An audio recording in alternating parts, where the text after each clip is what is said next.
નમસ્કાર વિદ્યાર્થી મિત્રો, પથદર્શક એપ્લિકેશનની યુટ્યુબ ચેનલ પર આપ સર્વનું સ્વાગત છે. મિત્રો, ગૌણ સેવા પસંદગી મંડળ દ્વારા સીસીઈની 2024ના વર્ષની 4300 જગ્યાની જાહેરાત આવી ગઈ છે અને આ જાહેરાત ક્રમાંક છે GSSB/2023-24-212 નંબરની જાહેરાત.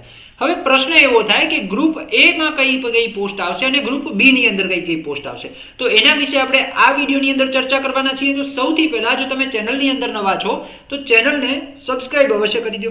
અને જો તમે અમારા વોટ્સઅપ ગ્રુપની અંદર જોઈન થવા માંગો છો તો વોટ્સઅપ ગ્રુપની લિંક છે એ તમને ડિસ્ક્રિપ્શન બોક્સની અંદર મળી જશે. તે ઉપરાંત વોટ્સઅપ ગ્રુપ માટે જે નંબર છે એ પણ તમને ડિસ્ક્રિપ્શન બોક્સની અંદર મળી જશે. તો તમે ત્યાંથી જોઈન થઈ શકો છો. તો સૌથી પહેલા ચેનલને સબસ્ક્રાઇબ કરી દો અને વાત કરીએ ગ્રુપ એ ની અંદર કઈ પોસ્ટ આવશે અને ગ્રુપ બી ની અંદર કઈ પોસ્ટ આવશે.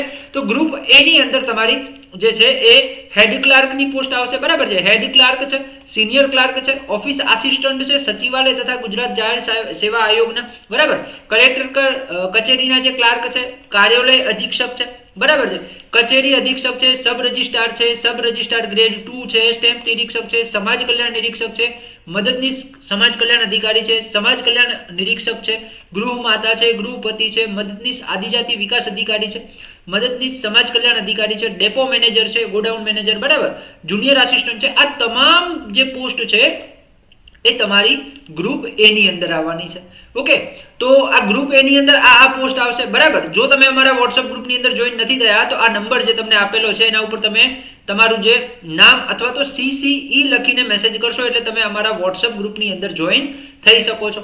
ઓકે, ચલો આગળ વાત કરીએ. ગ્રુપ બી ની અંદર કઈ પોસ્ટ આવશે તો જુનિયર ક્લાર્ક છે, બરાબર, વિવિધ ખાતાના, અને આસિસ્ટન્ટ ડેપો મેનેજર જે છે એ ગ્રુપ બી ની અંદર આવશે.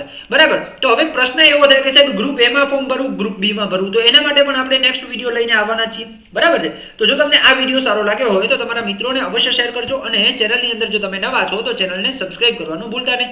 મળીએ આવી અવનવી માહિતી સાથે. ત્યાં સુધી જય હિન્દ, જય ભારત.